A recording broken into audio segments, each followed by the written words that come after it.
I always thought the hardest part of love was finding the right person.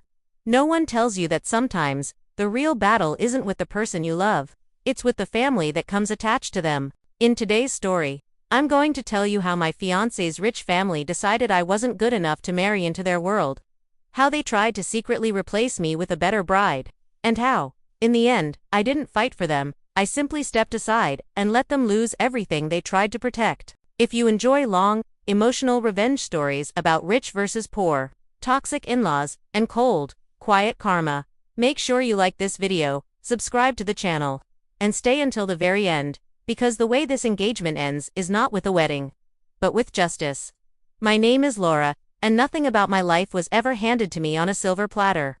I grew up in a small apartment above a grocery store, with parents who worked too much and slept too little. My dad drove a bus for the city, dealing with angry passengers and long shifts. My mom cleaned offices at night, scrubbing other people's messes while they slept comfortably at home. We never had much, but they gave me something no one could buy, a sense of right and wrong, and a belief that people's worth isn't measured in money. I met David at a friend's birthday dinner. He didn't look like the rich type at first glance. He wore a simple shirt, laughed easily, and didn't dominate the conversation with stories about himself. We ended up sitting next to each other and spent the whole night talking about movies, travel dreams, and our worst jobs. He mentioned he worked in finance and that his family had a business, but he said it in such a casual way that I didn't think much of it. Lots of people say that. He asked for my number. We started going out. He was kind, attentive, and never made me feel small for anything I did or didn't have. For a while, I thought his life and mine weren't that different. I was wrong. The first time I went to his parents' house, I realized what his family has a business actually meant. They lived in a large, gated property with a long driveway, manicured gardens, and a fountain in front of a house that looked like a miniature hotel. The kind of place where sound echoes when you talk because the ceilings are just that high. His mother, Angela, greeted me at the door. She was elegant in that controlled, practiced way, tasteful jewelry, expensive but understated clothes, and a smile that didn't move her eyes at all. "So, you're Laura," she said, giving me a once-over. "David has told us some things about you, some things." I already knew what that meant. His father, Roberto, was more direct. He shook my hand firmly and asked, "And what do you do, Laura?" "I work as a project coordinator at a small marketing firm," I answered, trying to sound confident. "It's not a huge company, but I like what I do." He nodded in a way that said, "Ah, a small name I've never heard of." At dinner, the questions came. "Where did you study? What do your parents do? What part of the city do you live in?" Each answer felt like a test I was failing in slow motion. When I said my parents both had blue-collar jobs, Angela gave me a sweet smile and said, "Well, at least you understand hard work." "That's admirable." Admirable sounded like the kind of word you use for someone rescuing stray dogs, not for someone you see as your equal. I told myself they were just old-fashioned. I told myself they would soften with time. I wanted to believe that their son choosing me would be enough. Spoiler, it wasn't. After 2 years of dating, David proposed. He did it in the park where we went on our first official date, just the two of us, no photographers, no staged moment. He got down on one knee, pulled out a ring that was simple but beautiful, and asked me to marry him. I cried. I said yes. For a while, nothing else mattered. When we told my parents, they cried too, from happiness and a little fear. They knew what kind of family he came from, even if I tried to downplay it.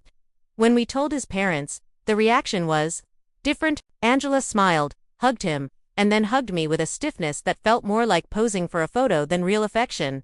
"We're happy if he's happy," she said, which is something people say when they are definitely not happy. Roberto simply nodded and said, "Congratulations. Marriage is a serious decision. Let's hope it's the right one." The subtext hung in the air. They didn't think I was the right one. Still, they didn't openly oppose it. They started asking about dates, venues, guest lists. For a while, I tried to tell myself their lukewarm reaction was just shock, that they would grow to love me. But then, subtle things started to slip through. Wedding planning became an excuse for control. Angela insisted on helping me choose a dress, then made comments when I picked something within my budget. "You don't have to worry about the cost," she said, her smile tight. "David will handle it. We can't have you looking simple in the photos." She offered to introduce me to a better hairdresser, a better tailor, a better personal trainer, all phrased as kindness, all sharp as knives. At a family dinner, one of David's cousins, a woman who had married into a French banking family, asked loudly, "So, are you signing a prenup? You know how things are these days. Gotta protect the family assets." People laughed. Angela didn't deny it. David went quiet. Another time, I overheard his aunt say to his mother in the kitchen, "Well, at least she's pretty." That helps when the background is average. They didn't know I was standing just around the corner. Or maybe they did and didn't care. The message was getting louder. I wasn't one of them. I was an accessory they were still deciding whether they wanted attached permanently. The truth came out in pieces.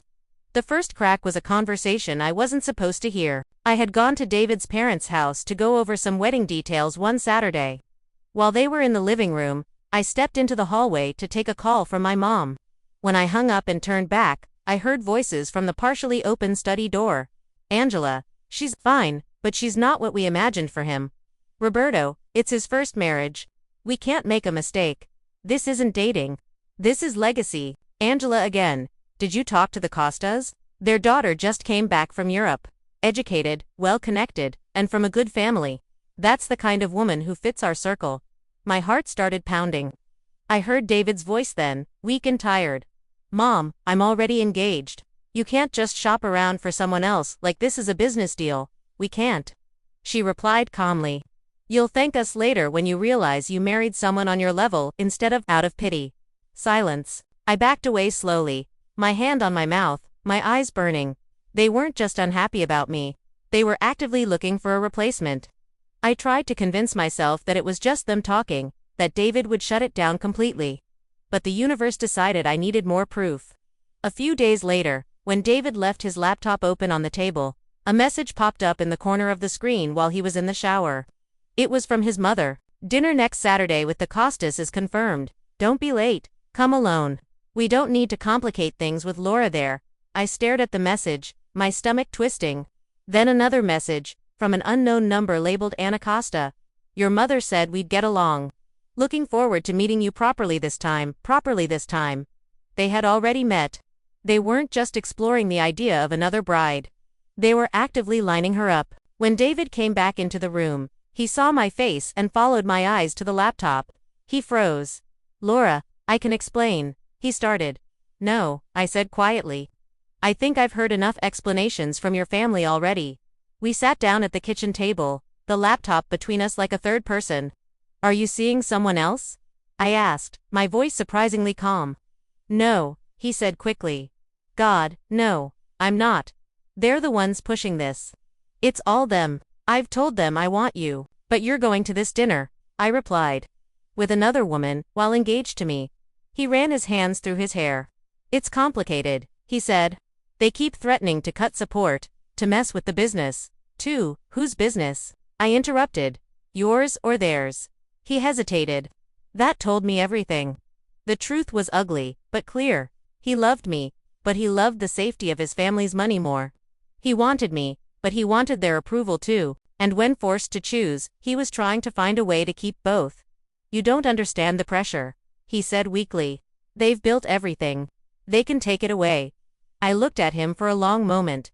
"I understand one thing," I said.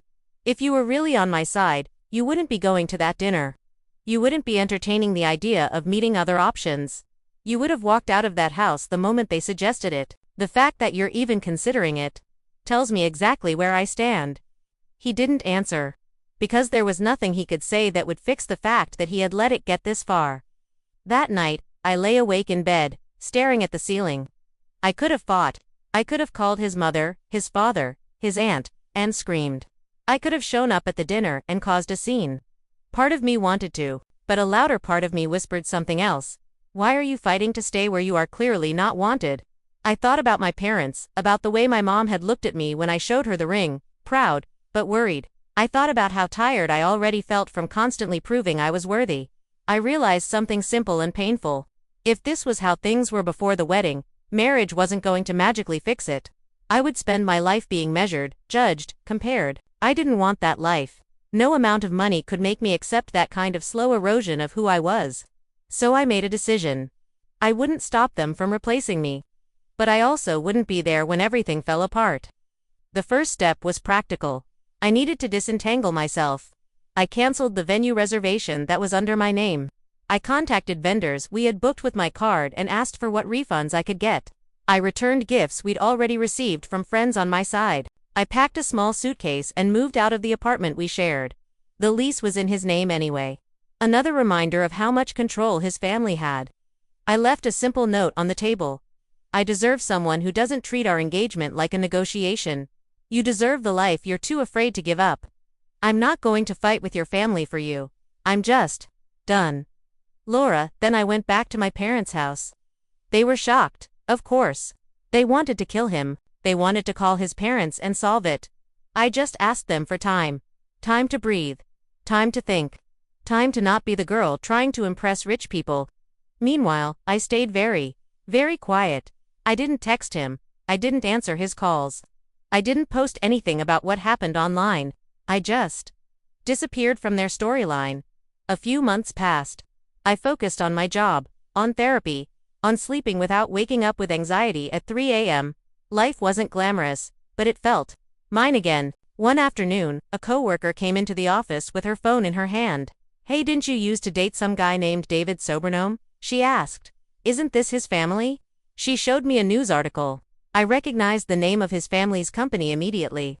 The headline talked about financial investigations, fraud allegations, and possible bankruptcy. I read the whole article in silence. Apparently, in the months after I left, things had gotten complicated. They had been in the middle of a big merger. David's father had taken risks, moved money around, and made promises based on numbers that only worked if everything went perfectly. It didn't. A deal fell through. Investors pulled out. Regulators started asking questions. And the family that had built its identity on never losing was suddenly drowning. More articles came out over the next weeks. Their assets might be seized. They were selling properties. Some of their highest status friends no longer took their calls. And somewhere in the middle of that storm, I saw a small, almost hidden note.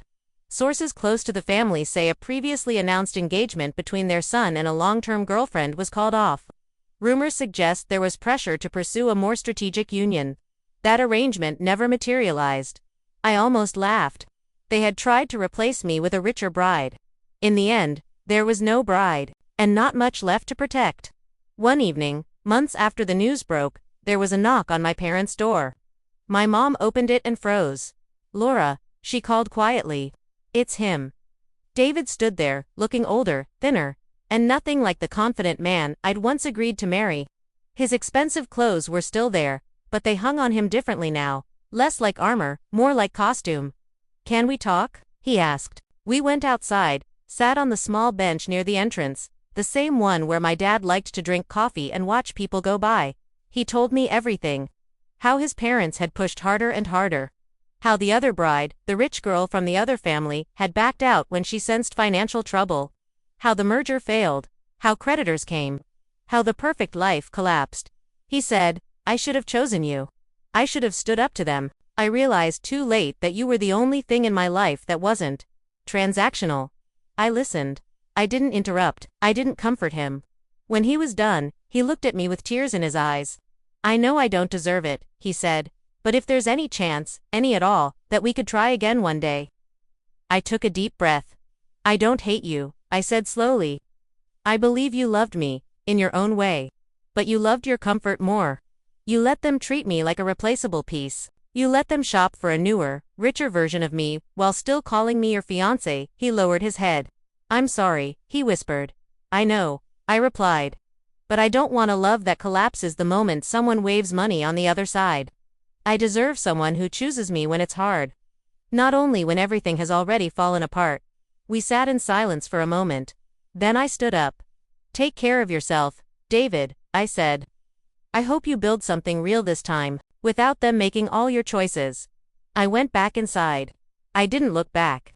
People always expect revenge to be loud, screaming, lawsuits, public exposure, but sometimes, the worst thing you can do to people who tried to control you is nothing. I didn't destroy their business. I didn't go to the press. I didn't expose their attempts to replace me. I just refused to save them.